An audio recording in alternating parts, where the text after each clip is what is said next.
Today, we are talking about something that everyone who is struggling with fertility is all too familiar with, and that is stress. And while we know this journey is inherently stressful, I find that no one really explains the connection between stress and fertility properly. This episode is not about just relaxing and all the other unhelpful advice that you hear. Instead, we're discussing the real physiological and emotional impacts that chronic stress has on your overall health and your fertility. And more importantly, what you can actually do about it. If you're exhausted from being told to stay calm while you are navigating one of the most difficult seasons of your life, then this episode is one you don't want to miss. Welcome to your journey to fertility. This is the podcast that blends science with spirit to give you all the tools you need as you navigate your fertility journey. I'm your host, Jennifer Edmonds, and for the last 15 years, I've been helping women on their journeys to motherhood and beyond. I believe that combining the latest scientific research along with the best energetic and mindset practices will help you to avoid putting your life on hold and bring you closer to your baby. Each week, you'll learn ways to support your fertility and trust your body so that you can stop stressing that you'll never have your baby and finally walk your path to motherhood. This is the Your Journey to Fertility podcast.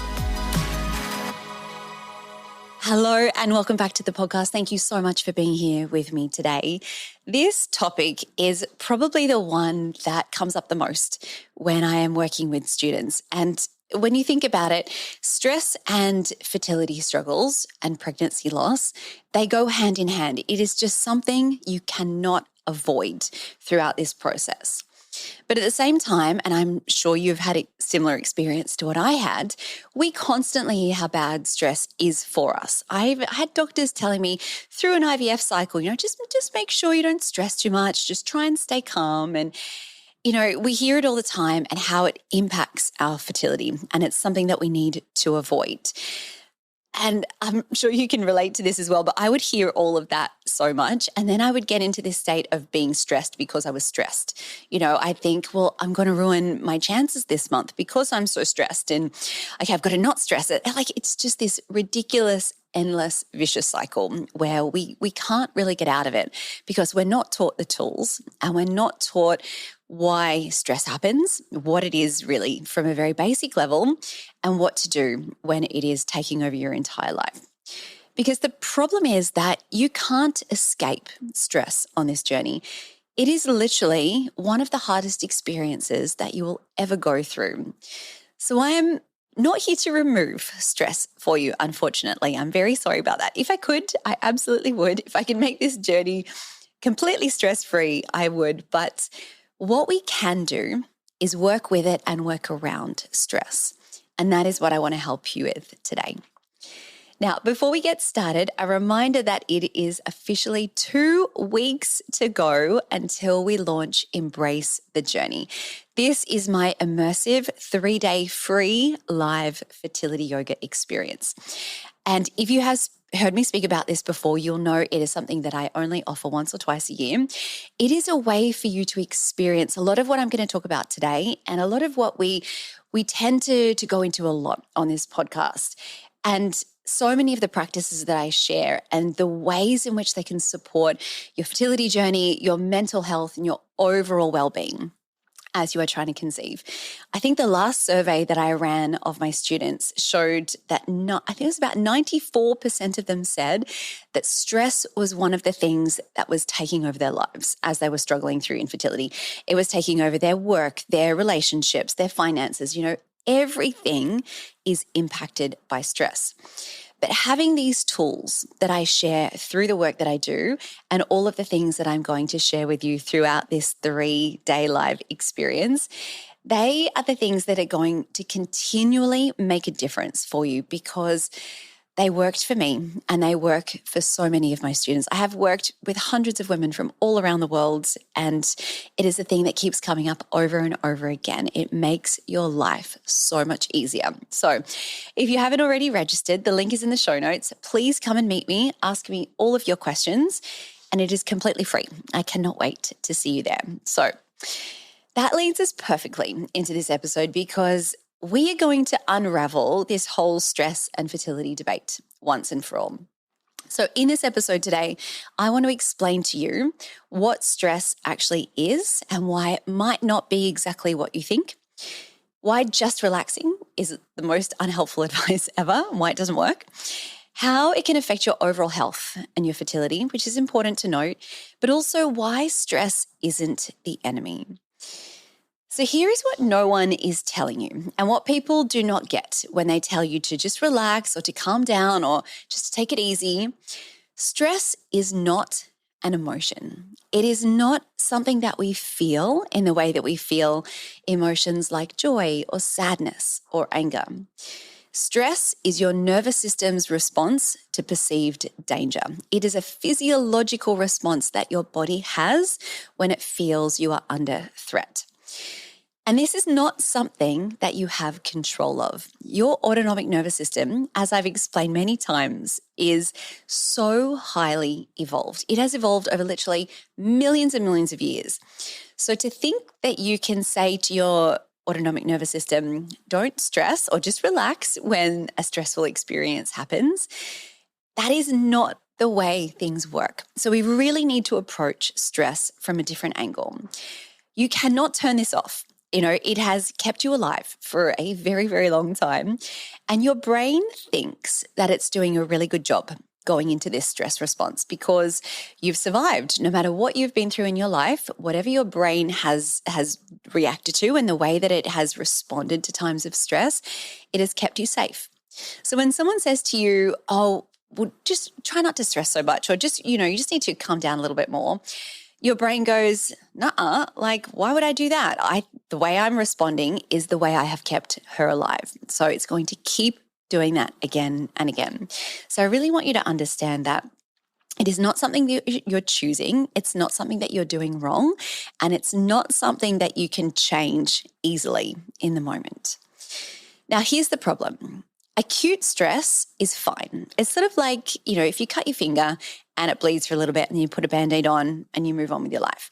Acute stress is in the situation, for example, you're crossing the road and suddenly a car comes around the corner out of nowhere going quite fast and you see this car coming out towards you and your brain goes, oh, got to get out of the way.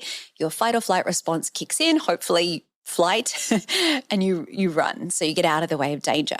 And then once that danger has passed, your nervous system goes, cool, danger is averted, we're back to safety, normal processes can resume. So that's acute stress. And there's nothing wrong with that. It keeps us safe all day, every day. But the problem is chronic stress. And when we are in this hypervigilant state, when we are in fight or flight or freeze or even shut down for prolonged periods of time, that is where things become a little bit of an issue. And that's where they have a bit of an impact on your overall health and fertility. So when you are in this state of fight or flight for months or even years, your body eventually says, I'm really struggling to keep up with the energy demands of all of these stress hormones that I am producing, cortisol, adrenaline. And so your brain kind of says to your body, where can I take some energy from other non-essential to survival processes within the body so I can keep up with the energy demands of stress? So your body says, do you know what? I don't think I need to worry about digesting my lunch if I'm running away from a tiger. So you can have a little bit of energy from my gut, my digestive system. We tend to start to think about those areas of brain fog, times where it's like, I can't remember what I was supposed to be doing today. Just that constant, can't focus, procrastinating. Fight or flight responses literally switch off that prefrontal cortex, that thinking part of your brain. So you're going to take a little bit of energy from that. We find that sleep becomes disrupted because if you are on that, constant lookout for that tiger that's about to attack you, your body is not going to feel safe to sleep. So we see a lot of insomnia, a lot of sleep patterns happening where we struggle to fall asleep and we struggle to stay asleep, that kind of waking up around 2, 3 o'clock in the morning. Our immune system starts to shut down as well because fighting off a virus is something that you need to do, but it's not essential for immediate survival if that threat is imminent in the moment. We see thyroid issues starting to come up as well. And the other thing that we don't need, that's not essential to our immediate survival is reproduction. And that's where we start to see cycles going out of whack. So this happened to me, and I see this over and over again. I will have students come to me and they'll say, I don't understand what's going on. I used to have this like really regular 28-day cycle. It was so predictable. I would ovulate right in the middle. I wouldn't get any PMS. I know when my period was going to come. But then a year, 2 years into trying to conceive, and they've been through all of the things that go along with fertility struggles, they say my cycle is now completely out of whack. I have no idea when I'm going to ovulate, if I'm going to ovulate. My period is so unpredictable. Sometimes my cycle is 21 days. The next month it's 34 days. I start to get a lot more PMS. I'm getting headaches, I'm getting cramping. And this is no accident, and it goes hand in hand with chronic stress. So when you are in fight or flight, your adrenal glands, your brain says to your adrenal glands to pump out the hormones cortisol and adrenaline. So they are the hormones that keep you ready to fight or to run in the moment. And if you are pumping those hormones out over and over again in quantities that your body can't really keep up with, like I said before, it's going to start taking energy away from other parts of the body. So without getting too sciencey or too technical here, the precursor hormone that makes cortisol also makes a lot of your sex hormones, including progesterone. And as we know, progesterone is crucial for ovulation and a healthy implantation. So one of the first things that I tend to notice if cortisol imbalances are happening within a lot of my students, we notice that luteal phases start to become quite short. You go from a 14-day luteal phase to maybe 9 or 10 days. That's when we start noticing like spotting before the period starts, and all sorts of like horrible PMS symptoms start to come up from low progesterone as well. And all of this can lead to inflammation within the body. Your body struggles to heal. It is an awful ongoing cycle. And when I learned this, I actually felt a lot of relief, because it made me feel like, well, my body was just trying to protect me. I wasn't doing anything wrong. It wasn't because I wasn't eating properly or, not doing things the certain way, or I wasn't doing the perfect pregnancy plan that I had. It was none of those things. It was my brain saying, this is too much. This is too much to cope with, and we're going to do whatever we can to keep you safe. Now, I want to point out that yes, you can absolutely get pregnant when you're stressed. And we know this happens every day. Women in war zones get pregnant. Women in abusive relationships get pregnant. So I'm not saying that this is the end of your fertility forever and ever. Absolutely not. But what I really want to approach this, where I'm coming from with all of my work is that, I'm not going to tell you that you can't get pregnant because you're stressed, because that's ridiculous. But the biggest thing for me is that stress makes your life miserable when you are in this state day after day, and it starts affecting your health in so many different ways, as I experienced and that I see over and over again. That is no way to live. And getting pregnant when you're in that state, pregnancy is the most demanding thing physically that you'll ever put your body through. You don't want to get pregnant when you are basically in survival mode. You want to be in a place where you feel like your body is capable of supporting this pregnancy. So what are we actually going to do about it? Isn't that the $1 million question? So we know we can't remove the stresses of this journey. We can't remove these 2-week waits and all of these appointments and the medications and the procedures that we have to go through, and the stress that it takes on our finances and our relationships.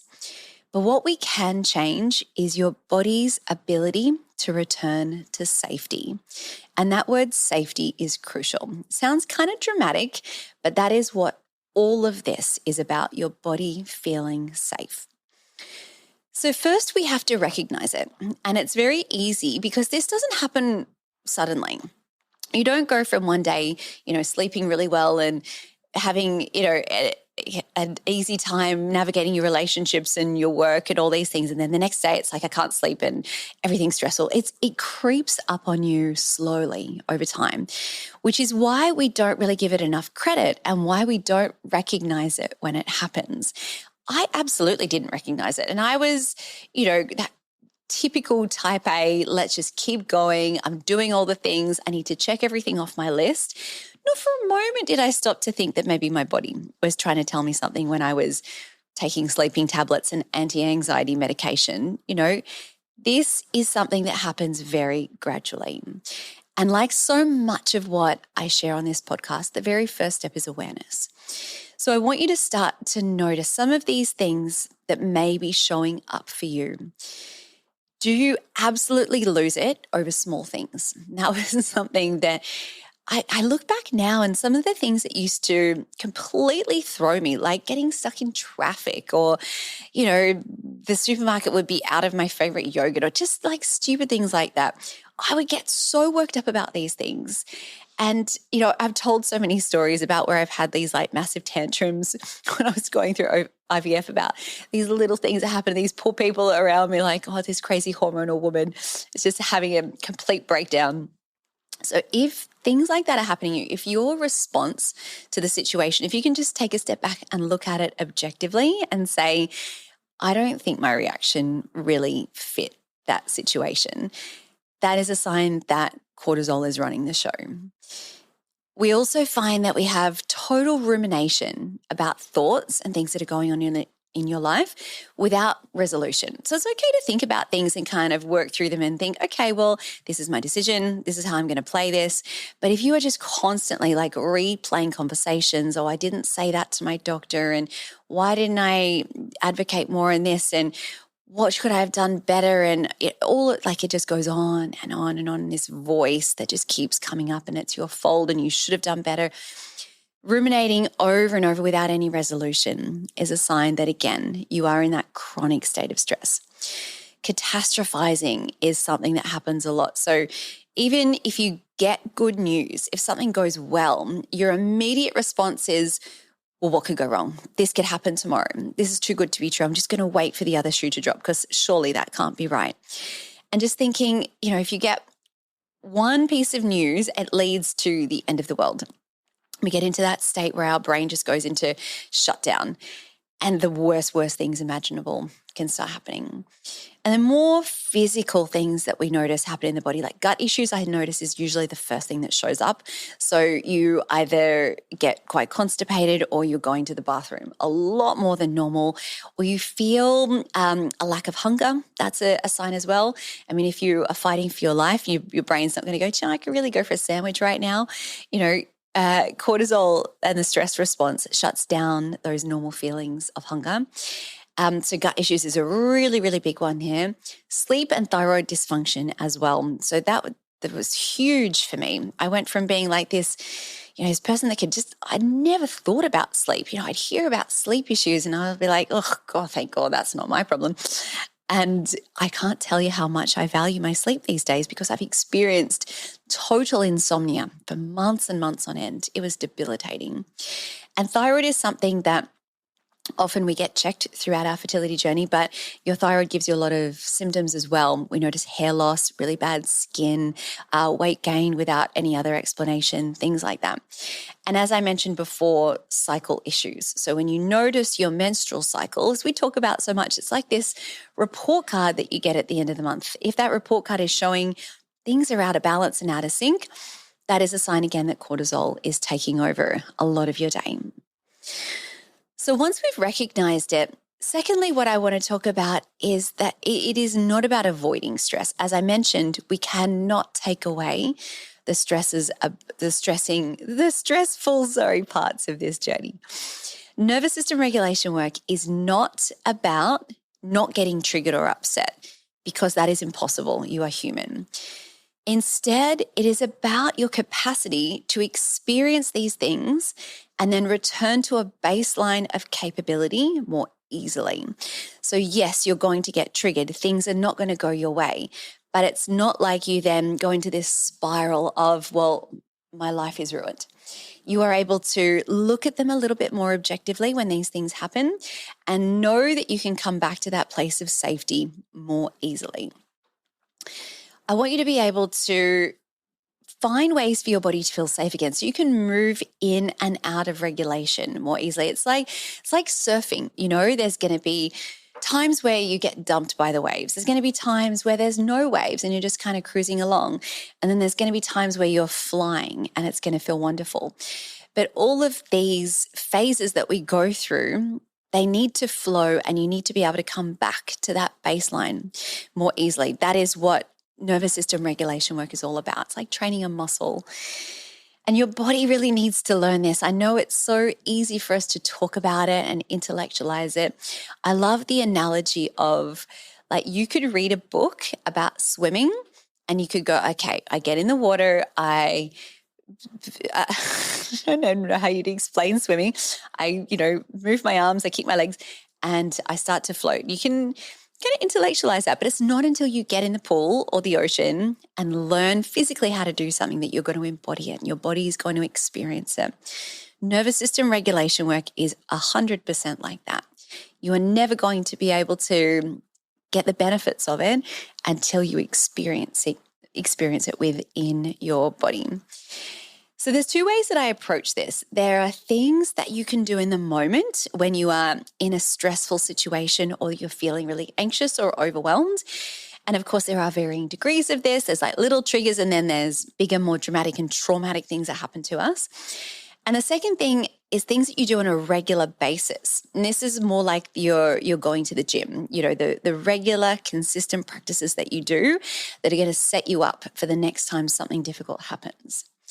So in the moment, and I think this is the hard part, because it's very easy when you go into fight or flight, it's all about, well, your thinking brain has gone offline. So you don't think, okay, well, now I'm in that stress response and now I need to go through whatever I need to do to help myself feel a little bit more capable in this moment. And it does get easier. And I think now when I go into that state of dysregulation, I notice it really quickly. My heart is starting to race, feel irritable. You get those clammy palms. You feel like you're breathing really quickly. So the more it happens and the more you're able to go, okay, I recognize this, and now I'm going to do something about it. But I think this is the hardest part. So if you are in that state, if possible, remove yourself from the situation. So if you're in a group of friends or something has happened at work or whatever it might be, if you can excuse yourself and just go and find somewhere calm, take yourself to the bathroom, remove yourself from that stress response in the moment, do that straight away. We often go into freeze or fawn. I find, especially as women, the fawn response is a sympathetic response of the nervous system where we try to appease our perceived attacker. So an example of this when you're struggling with fertility is, someone will say something stupid like, you'll announce your pregnancy and they'll be like, oh, well, it's early, don't get your hopes up, don't get too excited. And instead of saying the thing that you really want to say, which is, I am excited about this, and this has been a long time coming, and I don't appreciate being told how I should feel in this moment. We fawn and we say things like, yeah, we're hopeful, or, oh, okay. We shut down the way that we're actually feeling in order to just make the situation go away. And I completely get it. That's sometimes what we have to do. Another example is, well, when are you going to have kids? Time's ticking, you're not getting any younger. And we go, oh, yeah, thank you so much. I know. Hopefully it'll happen soon. Whereas what we really want to say is, well, I've just been through 3 rounds of IVF and I've just lost another 3 embryos. So I am trying. Thank you very much. So we do what we can in the moment just to make the situation go away. So just be aware of your responses in those situations. And again, removing yourself, if you can, is the best thing for your nervous system. But if you find yourself going into that reaction, I find that your breath is the best thing you can do in that moment. Something that you can do that people don't even really notice you doing in the moment is 2 long inhales with a little pause at the very top, and the very slow exhale. So you can even do this now as I'm talking. So you just go inhale, hold, and then slowly exhale. You do that for about a minute or 2. Your nervous system is going to start to switch out of fight or flight and back into that parasympathetic response that we want. So those are little things that you can do in the moment. Remove yourself, come into your breath, sort of recognize your response. Maybe you can take a breath before you say something back to that person. I find that shaking or gentle touch in a moment of acute stress is helpful as well. So shaking out your hands. If you're by yourself, maybe you want to shake out your whole body if it's appropriate to, dance around the room or jump up and down a little bit. Rubbing your hands along your arms or vigorously rubbing your palms together can be really helpful as well. And sometimes you might need to just cry or scream it out. And if you are safe and you are able to do that, give yourself that space, because it's really healing to be able to do that. Scream into a pillow, just have a massive cry, hopefully to someone you feel safe with. So in the moment, those are all the things that you can do. Daily tools are these, it's kind of like they're easier because, they're not something that you have to sort of think about in the moment and change your response to, but these do take work. So they're not easy kind of long term. But I really encourage you to find the things that work for you in terms of nervous system regulation, because here is where things change. And here is where so much of the work that I do comes in.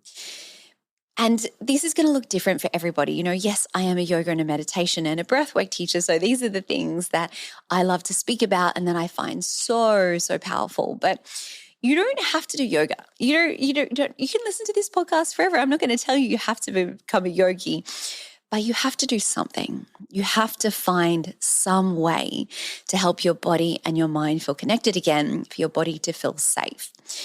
It can be as simple as getting outside, staying hydrated, eating well. All of these things are good for everyone. You're going to find the things that work for you. Things that support uncertainty without bypassing emotion. So you can go for a walk, you can feel everything that's coming up for you, but at the same time, being really present to what is around you, feeling the temperature of the air on your skin, noticing the sun on your face, feeling the ground underneath your feet. These are incredibly powerful ways of allowing what is happening in your life to move through you somatically. Things that work for you are not necessarily going to be the things that work for me or for someone else. And I can give you all of the tools, but I talk so much about the toolbox and you finding the things to put into that box that work for you. And I want to mention co-regulation as well, because humans forget that we are communal beings and that we cannot function optimally and thrive in our lives without human connection. And that doesn't always mean just your partner. They can't always be, your go-to, your therapist, your emotional support person. And often they are. And, that's amazing that you're able to find someone like that. But you need more than one person in your life to be able to go to. There's a misconception that regulating always feels good and that it always means calming. That is not true. Sometimes you need to meet yourself where you're at. So if you're feeling very, very overwhelmed and very, very much in your sympathetic nervous system and very stimulated, sometimes slowing down and doing a deep breathwork practice or a meditation is not what you need. Your brain's going to be screaming at you, run, fight. This is not where we need to be. So sometimes you need to disperse that energy. And that's where practices like shaking or vinyasa yoga or going for a run are going to be really, really helpful.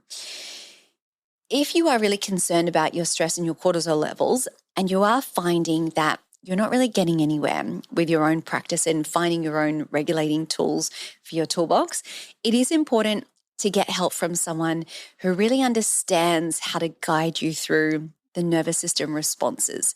And I think it isn't something that is in a lot of kind of general training when we talk about, yoga teachers and meditation teachers. You want to work with someone who is trauma-informed and trauma-trained, because this work is very nuanced and it does take a different approach depending on where you're at. So I do want to mention that as well. There's this awesome quote that I love, and this always comes back to me. It says, "The most powerful person in the room is the most regulated person in the room." Not the calmest person, not the one who says the most or who is the cleverest, but the person who can exactly know where they're at and respond to a situation rather than reacting. The more regulated you are, the more this signals safety to your body, and the more it signals to your body that reproduction is something that it can prioritize. And that's where it starts to impact fertility again in a really, really positive way. Now, just as we finish up this episode, one thing I want to touch on is the idea of loss and all of the experiences that you've been through. It doesn't even need to be pregnancy loss, but going through infertility in itself is incredibly traumatic.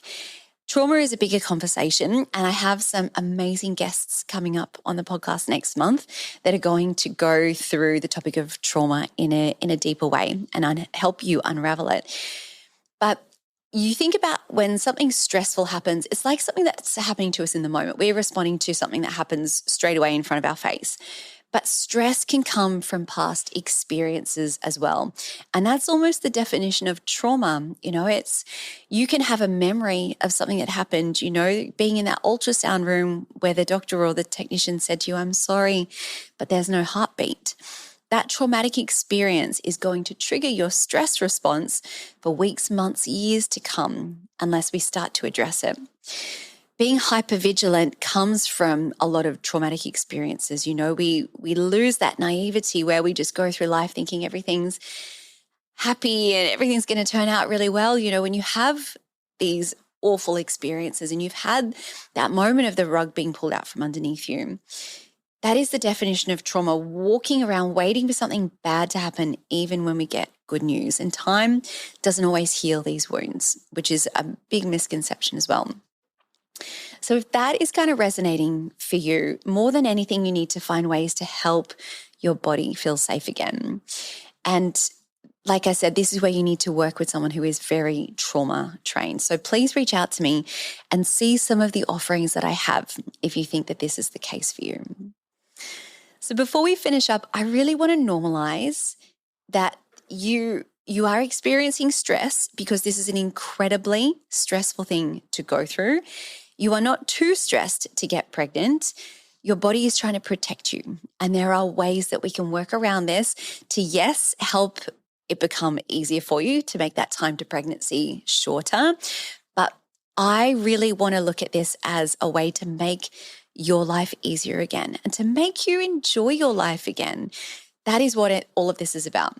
We can retrain that stress response and we can make these experiences feel easier. So a reminder, if you haven't already, please secure your spot for Embrace the Journey. We start in 2 weeks today. And if you want to go deeper into this nervous system work for fertility, this is exactly what we do inside my In Your Element fertility yoga program. So this is my complete yoga, breathwork, and meditation program where we have so many incredible somatic tools designed for women on this journey. It is a way for you to really be guided through this journey and know exactly what you need at every step of the way. You're not guessing, you're not trying to figure it out on your own. You have that incredible support. So after my 3-day free live series in 2 weeks' time, once we finish and wrap that up, you will have the opportunity to join the In Your Element program if this is the right thing for you. It's something that I only open up for a few days of the year because I really find that I want to work with people on that closer basis. And it's lovely to bring a group of women in at the same time and watch them support each other throughout this process as well. There is a huge amount of healing that comes from that. So later this week, I have a bonus episode dropping for you as we continue our real life infertility stories. So keep a lookout for that. And then next week, I am so excited for this upcoming episode. We're going to talk about the one step and the only thing that you need to do and focus on if you are really feeling stuck and have no idea what to do next on your fertility journey. I'm going to walk you through the only thing that you need to focus on. So until then, I am sending you all of my wishes as you continue your own journey to fertility. The most common thing I hear from students is that the stress of trying to conceive has taken over their life, and they have no idea how to get back to a place of calm, peace, and regulation. This January, I am hosting a free 3-day live fertility yoga event. In this series, I will be taking you through my exact process for helping you move through this. We start by giving you the tools to help regulate your nervous system. We then work with your cycle to support your hormones and to know which practices support you at each phase. And lastly, and what I think is the most important part, is that I'll help reconnect you with your body and rebuild the trust that is needed to bring your baby home.